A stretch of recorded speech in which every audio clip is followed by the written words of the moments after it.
Sa bulubunduking probinsya ng Rizal, matatagpuan ang isang higanteng proyekto na muling isinasagawa ng Pilipinas pagkatapos ang higit 50 taon. Ito ang Wawa Bulk Water Supply o mas kilala bilang Upper Wawa Dam. Ang proyektong ito ay tinatayo mula 3.5 kilometers ang layo mula sa dating lokasyon nito na itinayo noong 1904 at isinara noong 1968 nang magsimulang mag-operasyon ang Angat Dam sa Bulacan.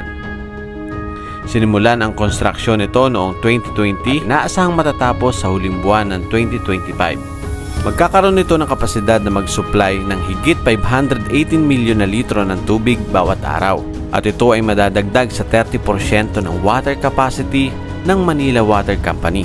Bagamat ito ay dinisenyo bilang dam para sa supply ng tubig, ang proyektong ito ay maaari din makatulong sa pagpigil ng pagbaha sa mga komunidad sa ibaba, partikular sa mga mababang lugar sa lalawigan ng Rizal at sa silangang distrito ng Metro Manila.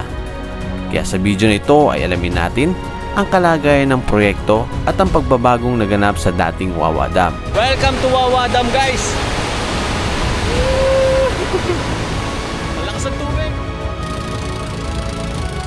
Susuriin natin ang layunin, ang progreso ng konstruksyon at kung paano ito makatutugon sa lumalaking pangangailangan ng tubig sa ating mga komunidad. Madaraanan din natin ang kabundukan sa tabi ng daan na pinagkukunan ng mina ng mga bato. Tapos dito po pala sa unahan natin, dyan sa harapan natin dyan, is merong mining. At ano-ano ang pwedeng pasyalan at makikita. Isa sang kuweba, pero dinadaluyan ng tubig. Kaya tara, samahan niyo po ako sa panibagong adventure. Ito sa kabila guys, ang ganda ng bundok Ay normal lang po na kung ano po yung ibinuhos ng ulan. Pero ang totoo po, dahil sinisisi nila kasi ang wawa.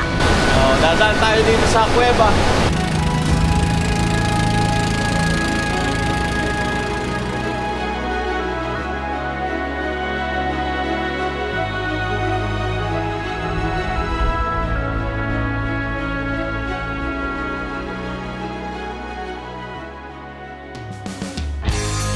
Guys, isang magandang umaga po sa inyo lahat. At nandito po tayo ngayon sa Rodriguez Rizal, dito sa tabing kalye. At kakalagpas ko lang po ng arko kasi ngayong araw po is pupunta tayo ng Wawa Dam. Galing na ako dito last year at napakaganda ng lugar na to. Ito, papakita ko sa inyo yung video.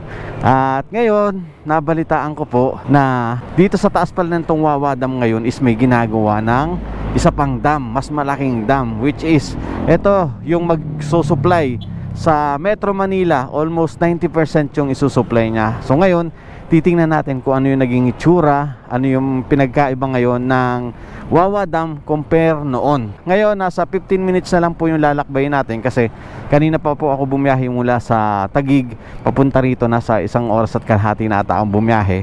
At ang oras natin ngayon is 10:26 ng umaga. Dito na tayo magsisimula mag-vlog kasi kanina napaka-traffic. So maraming salamat po pala sa nanood nung ating takadang from episode 1 hanggang episode 3. Maraming salamat po. At saka pasensya na kayo kung medyo natagalan yung upload ko kasi medyo busy tayo. So tara, ang gamit nating motor, ito pa rin yung ating CRF o si Julio. At ito yung gamit nating helmet ngayon, itong Kronos ng Seng Moto Supply, yung carbon. Yan, na-miss ko tong helmet na to. Ang ganda nito, ang tagal ko ng gamit nito. From sa mga biyahe ko ng Bicol, ito yung gamit ko. Ayan, natatanaw ko na yung kabundukan dito sa Rodriguez Rizal. Ito yung maganda dito sa Rodriguez Rizal kahit masyado ng crowded, pero malapit pa rin sa mga kabundukan. Napapaligiran pa rin ang kabundukan. Siguro unahin muna natin yung Wawa Dam sa baba, tapos yung ginagawang Wawa Dam sa taas, yung upper, and then yung bundok na nalimutan ko yung pangalan, nandito sa Google Tara, biyahe na muna tayo. Ayan, 13 minutes na lang, makakarating na tayo doon.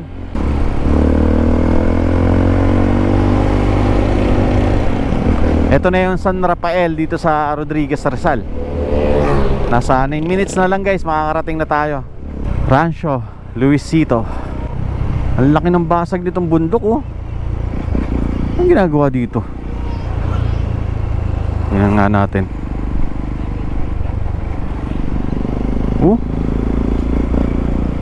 Ba't binasag yung bundok?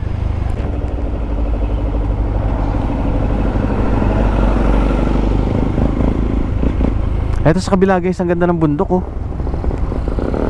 Ayan, tapos yung kabila na yan guys, ilog na yan. Oh, kakalandslide tuloy oh, binabasag nyo kasi. Guys, nagpalipad ako ng drone dito. Itong bundok na to, yung sinasabi kong maganda, yung kabila po pala niyan is puro mga kabahayan. Parang subdivision siya. Ang dami. Hindi ko sure kung anong lugar na yon, pero parang Quezon City ata yun, kung hindi ako nagkakamali.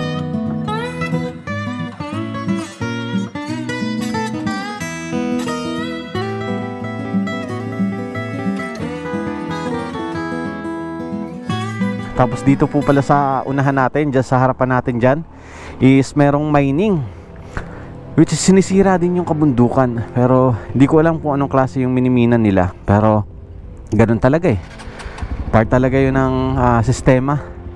Siguro mga bato yung kinukuha, mga gamit sa pang semento. Hindi ko sure eh. Comment down below nga guys kung anong minahan to.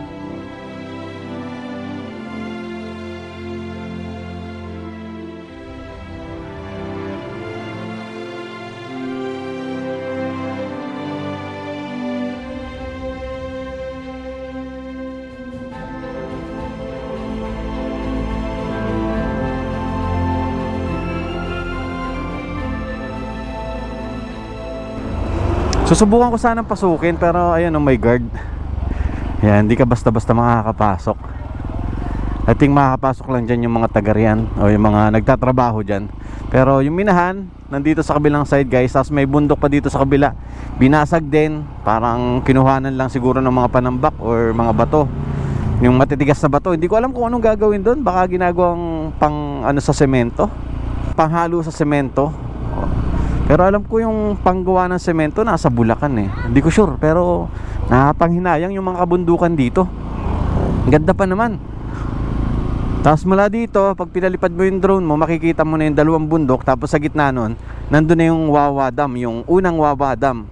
Pero hindi ko pa makita yung ginagawang Wawa Dam. Akala ko yun nandito, pero yung pala, mining.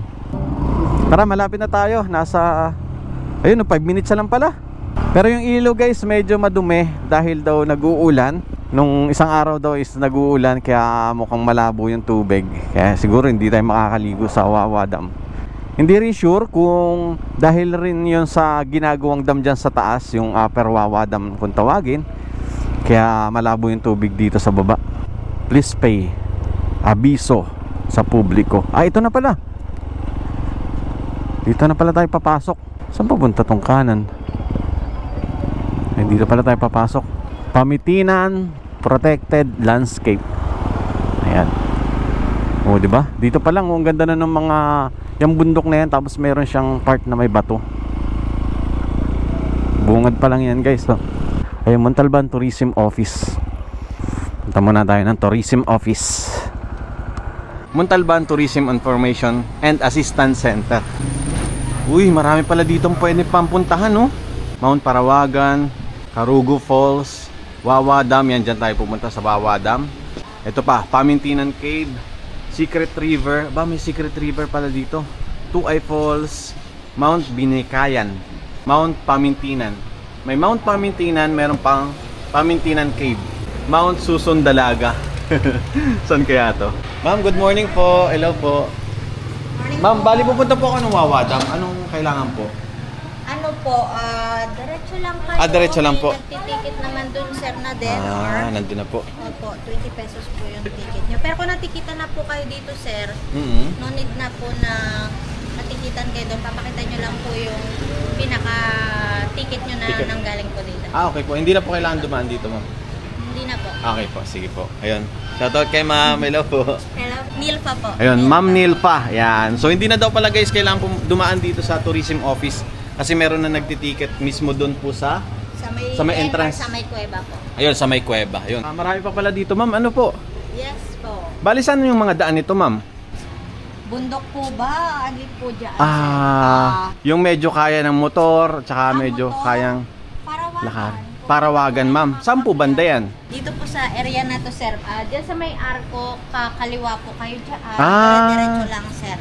Yung halfway niya po is kalsada, tapos yung kasunod is lupa na po under, ginagawa, kinakonkrete na po. Pero kaya naman po ng motor. Ayun po. Ayun, yun, puntahan natin yan, Nandiyan po Parawagan. Sa taas, overlooking ka po sa Sierra Madre and sa city po.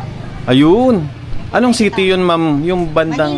Manila. Manila talaga. Opo. Ayun, mamaya tingnan Ito natin. naman yung Binikayan, Mhm. Pamitinan, wala dito yung Hapunang Banoy. Ito Ah. po siya yung Pamitinan, yung nasa gitna po na yan. Tapos yung Banoy po is nandito. Yung taas po ng Pamitinan, 426. Binikayan, 424. Yung Hapunang Banoy po is 517. Rakis po yung mga bato namin, yung bundok po namin yan. So kailangan po ng gloves kapag umaakyat po. At saka dapat po morning para hindi po masyado mainit. Opo, kapag mag-hiking naman kayo, sir, meron po kaming tour guide na 500. And meron po kayong babayaran sa DNR na 50 per head. Sa barangay po, 20 per head. So bali kung 5 po kayo, 170 per head para hindi po mas mabigat. Ito po yung kanilang mga contact number. Ayan po, screenshot nyo na lang. Ito, ma'am, Pamitinan Cave po. Saan po ito? Yung Pamitinan Cave, sir, dito po yan sa yung bundok na natatanaw nyo. Meron po yung tulay pero hindi po kayo makakapasok.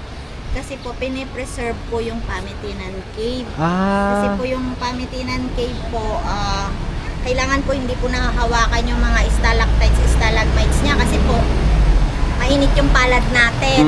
Yun po yung mga makinang. Opo, nawawala yung kanyang kinang. Ano po? 100 years po pala bago siya ma-develop po ulit. Ayun, sige po. Salamat po kay Ma'am Nilpa. Ayun, guys, didiretso na tayo dun sa pinakang entrance. Doon na tayo magbabayad. Sa Wawa, maganda po dito mag-hiking. At saka sa mga falls po. Maganda. Ayun nga pala, ma'am. Nabalitaan ko kasi po na merong ginagawang Upper Wawa Dam. Okay po. Bali, nakaka-affect po ba siya dito sa original na Wawa Dam, itong lower? Sa ngayon po na may Upper Wawa Dam na, sir, totally po ay hindi. Kung nakita nyo sa mga nakaraan na malaki po yung Wawa, itong Wawa Dam po na to, yun pa ay normal lang po na kung ano po yung ibinuhos ng ulan. Pero ang totoo po, dahil sinisisi nila kasi ang Wawa, hindi po ang Wawa Dam, Upper Wawa Dam ang may gawa ng pagbaha. Bagpo siya pa nga po ang sumasalo sa tubig na inibabagsak ng ulan. Opo. Actually po, ang laki po talaga ng nasalo niyang tubig nitong Karina. Kaya po, kung napansin nyo dito sa Wawa, wala po talagang binaha. Kung may binaha man po tayo sa Kabayanan, yun po ay dahil sa mga kanal na barado. Gawa ng tao, hindi sa So kaya wala masyado na balita na sobrang lakas ng baha nitong recent po. ano po? Kasi po talagang yung mga minonitor po namin yung dyan sa may gilid ng ilog, hindi po talaga siya tumaas na katulad po ng dati na konting ulan lang po, grabe po yung pag-angat ng tubig. So, operating na po yung bagong Wawa Dam, Upper Wawa Dam? Nag-iipon na po siya ng tubig. Ay, wow! Bago po bumagyo ng Karina, nag-iipon na po talaga siya ng tubig noong time po na yun. Kaya hindi po totoo na sabi nila magbubukas ng tubig si Upper Wawa Dam, hindi po mas totoo. babahain daw ang ano po, Montalban, ano po? Hindi po siya kasi puno nung panahon pa na yun. At yung tubig naman, sir, may controller naman po siya at hindi po talaga siya papunta rito. Papunta po siya dun sa kabila. Alam ko nga po, Metro Manila yung susupply niya, 90% eh. Bandang Kogyo, mga ayun po. Kasi nandun po yung mga tubo na malalaking kulay blue. Kung napapansin nyo, kung bumabiyahe po kayo kapag ganon sa Patanay, yun po. Hindi po dito sa amin. Sige po. Ayun, salamat po, ma'am. Guys, masasagot na yung katanungan natin kanina kung ano yung minimina dun sa nadaanan natin na isang bundok na binasag. Ito kay Ma'am Nilpa. Ano po yun, ma'am, ulit yung minimina nila dyan, ma'am? Yung mga bato po dito sa bundok, class A po kasi kami. Kumbaga po, pag sinabi pong class A, pinakamatibay po na bato na yun po yung ginagamit sa pagko-construct ng mga building. Kung wala rin naman pong blue rock, wala rin pong gagamitin sa mga tinatayong mga building. Opo. Kumbaga siya po yung matibay na bato, magandang klase ng bato, yung blue rock po. Blue rock? Opo. Ayun. So talagang maraming ganyan, ma'am, dito? Maraming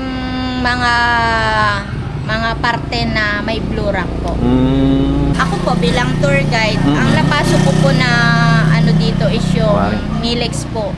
Maganda po yung ginagawa ng Milex. Sumusunod po sila sa mga tamang pamamaraan. Hindi po talaga yung kung nakikita nyo po sa iba na direkta po yung parang pag umuulan, yung tubig na malabo, yung waste, opo, direkta yung sa waste, river. direkta. Sa kanila po hindi, kasi tinor po nila kami doon, inikot po nila kami, may mga pamamaraan, step by step hanggang sa makarating yung tubig doon sa may baba, at meron po yung pinakapanala, pangsala. Ayun. Yun, salamat ma'am sa maraming information. Ma'am Nilpa. Salamat po. Ayun yung kay ma'am, pangalan ni ma'am, oh. Ma'am Nilpa Season. Yan, contact nyo lang si ma'am Nilpa pag may katanungan kayo. Gagay din kayo, ma'am. Opo. Ayun, nagagay din pala si ma'am. All in na. Ayun. Sige ma'am, thank you po. Ganda dito, oh. Ang daming narabato, akasya. Oh. Ang lilim eh. Tapos dito pala guys, pag umaga, lalong-lalo na pag umulan, kinaumagahan daw pag sisikat yung araw, may sea of clouds dito mismo. Yan, sa pagitan ng mga bundok na yan. Ayan, dito pa lang sa bungad guys, oh. Kitang-kita nyo na tong napakataas na bundok. Pwede pa lang akyatin yan guys. Kaya lang separate yung guide. At mas maganda daw pumunta kayo dito na mas maaga para hindi mainit akyatin. So pwede pa lang akyatin yan. Hanap tayo ng parking. Ito, ang daming mga parking dito. Yan. Parking po. Magkano po dyan? Baka mahal yan. Guys, iniwan ko muna yung motor ko doon, pati yung helmet natin. Safe naman daw, sabi ni Kuya. 30 pesos po yung bayad doon sa parking. Sa pinagparkingan natin, kitang-kita na yung dam. At ayan, papunta na tayo doon. At ito yung makikita natin guys, oh. Ganda ng mga bato, oh. Ayun, oh. Ito yung bundok na pwedeng akyatin, oh. Ayun. Ay, wow. Ay, oh. Wow. Ganda, may bridge dun. Hello vlog, welcome Hello po. to my kingdom. Ganda ng kulay ng buhok ni Sir, oh. Purple na purple. Ayun, napakarami dito mga puso ng saging, mga saging luya. Ayun, marami kayong mabibili, sarap yan. Dito sa dinadaanan natin, maraming kabahayan, oh. Dito sila nakatira sa tabing ilog mismo. Yan, may kamote. Oh, kalabasa. Ay, may upo. Ay, ano to? May alimango. Alimango ba to? Oh, may mga suso, oh. Oh, ayan, oh. Ito yung bridge papunta dun sa cave. Kaya lang hindi natin pwedeng puntahan. Kailangan natin magpaalam pa. Ito pala yun. Ayan. Ito yung nilalakaran natin, oh. Paligid ay mga itong bato na to. Sabi nga ni Ate Nilpa is dito maraming mga bato na class A. May kuweba pa dun, oh. Ay, laman nun. Ito guys, nasa 1.5 hour lang mula sa Metro Manila. Ito na yung bubungad sa inyo. Ganda, oh. Tinabas itong mismong bato, oh. Solid na bato yan guys. Kuya, good afternoon po. Magkano pong bayad, kuya? 20 pesos. Ah, ito. Entrance fee, 20 pesos. Trekking fee, 50. Parking fee, 30 pesos. For the 4 wheels. Saan po yung 4 wheels? Ah, doon. Ah, dito pa rin po magbabayad. Ayun. Para naman sa bus, 150. 15 for the tricycle and motorcycle. Oh, ayan. Sitio. Ano po yung EEA? Parawagan, Kasili, Anipa. Ah, ito. Parawagan, Kasili, Anipa. So parang ilang barangay yung? 3 po. Ayun, 3 barangay. Ayan. Sige kuya, salamat. Salamat po. Ayan guys, papasok na tayo. At mula dito, tanaw nyo na po yung kalahati nitong dam. Ayan, oh, napakalakas ng bagsak ng tubig, oh. Kanina guys, marami tayong nadaan ng mga paninda, ng mga upo, mga saging, mga puso ng saging. Yan. Yung po is galing dito. Diyan. Hinahakot nila yung pababa dito. Kanina meron ako nakita na nagbubuhat. Galing pala sa taas yun kasi dito sa taas na to meron pa pong sitio. Yung iba guys dito nagpa-park yung mga taga dyan sa taas o sa sitio o sa barangay dyan sa taas. Hindi ko sure kung anong barangay yung nasa taas. Pero dito sila nagpa-park sa gilid na to kasi hindi na kaya ng kanilang motor. Sasakay na sila ng bangka o kaya maglalakad. Tapos dito sa part na to guys, ayan o. Kikita mo yung isa siyang kuweba pero dinadaluyan ng tubig oh. Tingnan mo yun.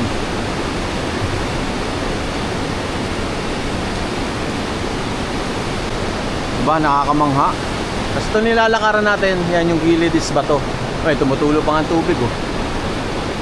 Oh. Sagana dito guys sa tubig kasi ngayon is tag-ulan.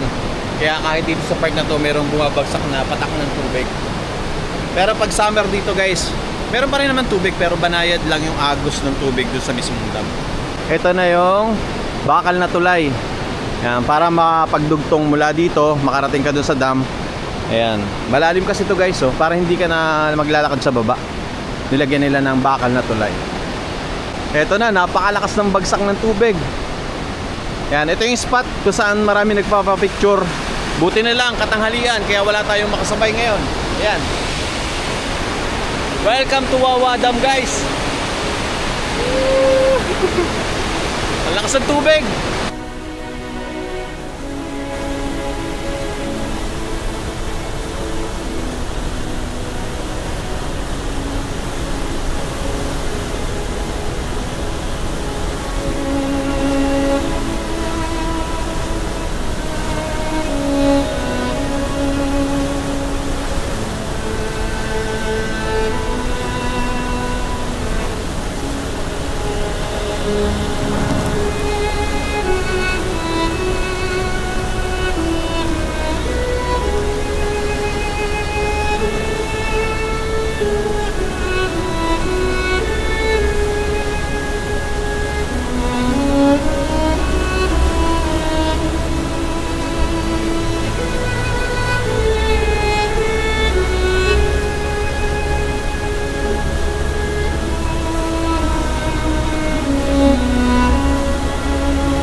Saan galing niyan kuya?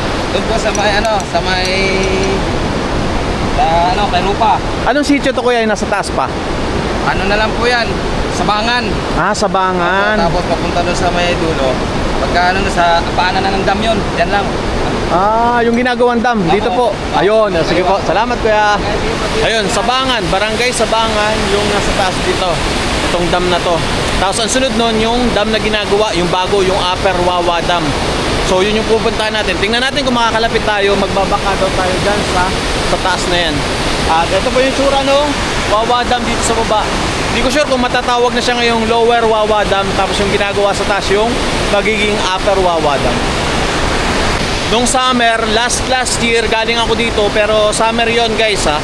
Napakaganda kasi banayad lang yung bagsak ng tubig. At saka pwede kang bumaba dyan. Tapos may mga kubo pa dyan. Diyan kami naligo. Pero ngayon, malakas yung agos, tsaka tag-ulan na. Kaya wala na yung mga kubo. Tinanggal na o naanod na nung lakas ng agos ng tubig. Tapos ayan, may harang na po dito. Dito kasi yung bumababa guys. Pero ngayon, may harang. So, bawal maligo sa baba. Tsaka medyo madumi yung tubig dahil sa pag-uulan. Ganda no? May pagka-Sagada vibes talaga. Oh, inukit yan. Binutasan itong mismong bato na to. Tingnan nyo, parang kuweba oh. Tunnel. Woo! Ganda oh. Ayan, papunta na po tayo doon sa kabila kung saan nandun yung mga bangka. Oh, dadaan tayo dito sa kuweba. Ayan oh. Ayan, ganda no? Oh. Oh, ganda pa dito sa spot na to oh. Woo! Oh. Wow.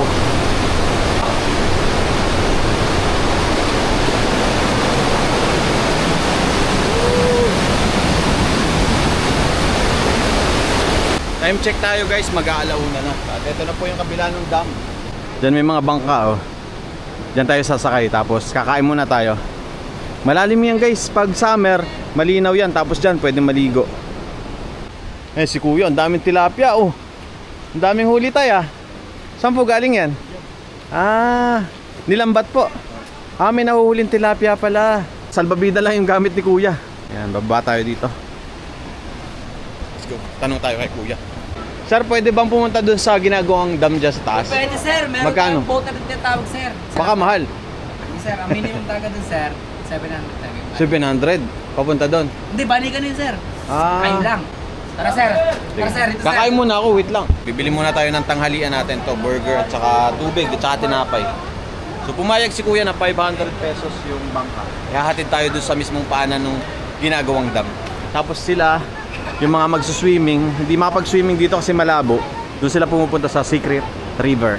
Guys, kakakain ko lang. Kinain natin yung burger, tsaka yung itlog, tsaka tubig. Ito yung bangka na sasakyan natin ngayon. Pang ilan ang tao to kuya? Ang capacity namin ngayon sir, ano lang, 30 na tao. 13? 13. Pero kaya niya 18. 18, ayun. Ayun, si Kuya Lulol, siya yung ating bankero ngayon. Yan, boss Mike. Safe to kuya? Dito lulubog? Saan ako dito? Papadaan sir. Ayan. Ayun, kasabay natin sila tatay. Saan po kayo papunta? Doon. Nailigan din po. Nailigan. Barangay po yun? Sitio. Ah, sitio. Ayun, sitio Inigan. Yung nasa taas pala guys. Ayun, papunta doon sila kuya. May dala kayong bagong-bago po itong ano nyo ah. Kalaykay at saka piko ah. Asarol. Asarol. Ah, nagtatanim po kayo doon? Talong. Ah, ayun. Talong, saging. Ah, kaya po pala maraming mga ano doon, mga prutas, ay mga ano, mga gulay. Ayun, kaya pala maraming gulay, guys. Mado, rambutan, mga guyabano, lahat na gulay at saka kuan, prutas. Meron kami.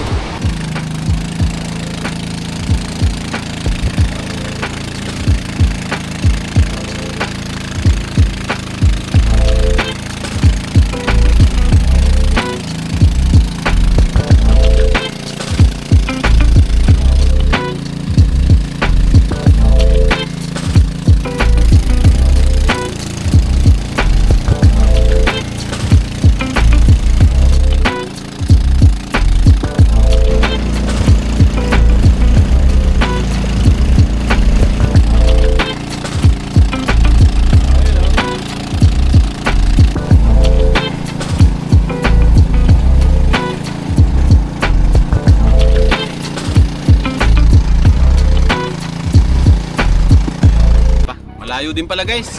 Nasa kalagitnaan pa lang daw tayo. Tapos si kuya bumaba na dito. Dito pala siya nagtatanim mo. Hindi. Ay hindi po. Pa yan. Ah, malayo pa siya. Malayo pa pala si kuya. Lakad na pala dito.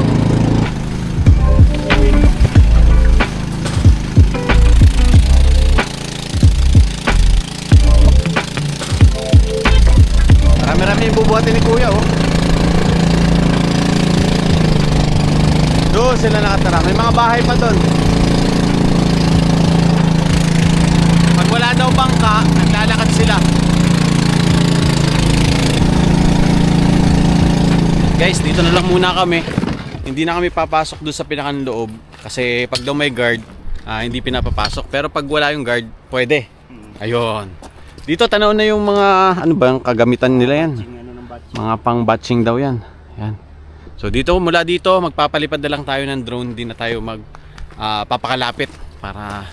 Kuya, lumilinaw pa ba yung tubig na yan? Opo, pag summer, lumilino naman. Pag summer, Gawa lang ng nagbubuldo sila kasi sa taas. Ayun. So depende pa yun pag nagbubuldoser sila. Opo. Gumagawa pa ng mga kalsada. Kaya marami pang ginagawa sa taas. Kapag nag-uulan. May daan dito. Ano ito dinadaanan? Opo, kalsada. Mga 4x4? Mga sasakyan kaya. Ayan, may dumadaan pala dito. May daanan, no? Hanggang saan po ito? Itong daan na to? Diyan lang, sa may ilog lang. Ah, dito lang sa ilog. Babanlaw lang. Hanap lang kami ng malilim guys. Napakainit. Dito tayo. Para masilip na natin yung ginagawang dam.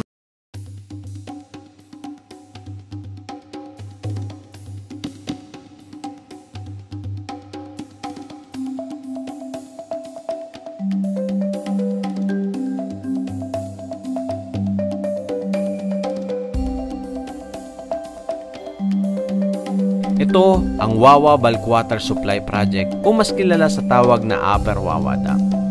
Ito ay inaasahang matatapos at magsisimula ng operasyon sa huling buwan ng taong 2025. Noong December nakaraang taon, ito ay nasa higit 70% na ang natatapos para sa second phase ng proyekto. At kung titingnan sa ngayon, ang dam ay halos kumpleto na. Ito ay may taas na 83 meters at may kakayanang mag-imbak ng tubig na higit kumulang 100.20 million cubic meter. Ang Wawa Bulk Water Supply Project ay tutugon sa lumalaking pag-alala para sa kakulangan ng tubig at mabawasan ang panganib ng pagbaha sa kabisera ng rehiyon at ng kalapit na lalawigan ng Rizal. Ayon sa Prime Infra-led Wawa JBCO Incorporated, Upper Wawa Dam ay nakatulong sa pagpapagaan ng epekto ng pagbaha dulot ng Super Typhoon Karina at ng Southwest Monsoon. Idinagdag pa nito na ang Upper Wawa Dam ay nakapag-ipon ng higit sa 90 milyong cubic meters ng tubig dulot ng ulan mula sa Super Typhoon. Ito ang magiging pinakamalaking pinagmumulan ng tubig na itinayo mula noong 1967 o 50 taon. Ito ay magsusupply sa hindi bababa sa 518 million litro ng tubig araw-araw na magpapataas ng kapasidad ng tubig ng Manila Water Company na higit 30%. Ito ay pinangungunahan ng Wawa JBCO Incorporated, ang isang joint venture na Prime Infrastructure Capital Incorporated at ng San Lorenzo Ruiz Builders and Developers Group. Nabuo nito ang Wawa Bulk Water Supply Project bilang isang infrastructure flagship project ng gobyerno ng Pilipinas.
Yan guys, dito na kami nagpalipad ng drone at grabe pala to.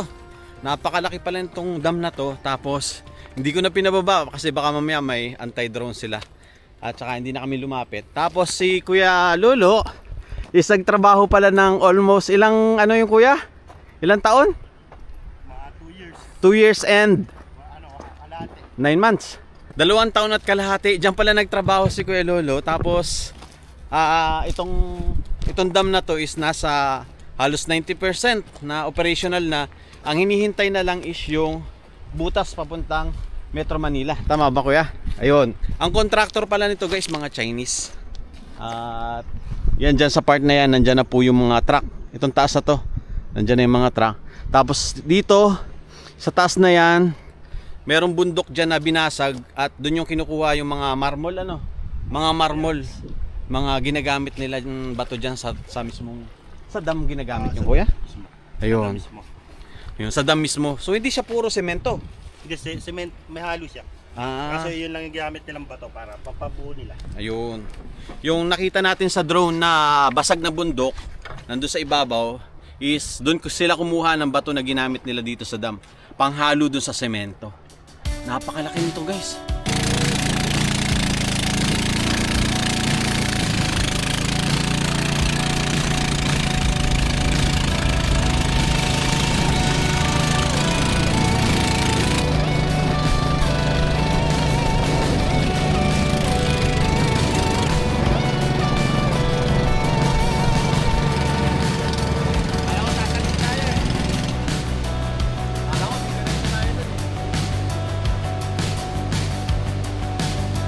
Guys, so pakita ko lang sa inyo yung bangka ni Kuya, oh. Hindi natin na-vlog kanina. Itong bangka ni Kuya, lahat is made of fiber. Itong part na to, yan, oh. Tapos meron na lang ditong bakal. Yan, oh. Paano nahulma yan? Paano nahulma yan? O binili yung ganyan, ah? Dito na namin ginawa. Kayo mismo yung naghulma? Galing, ah. Thank you kay Kuya Lolo.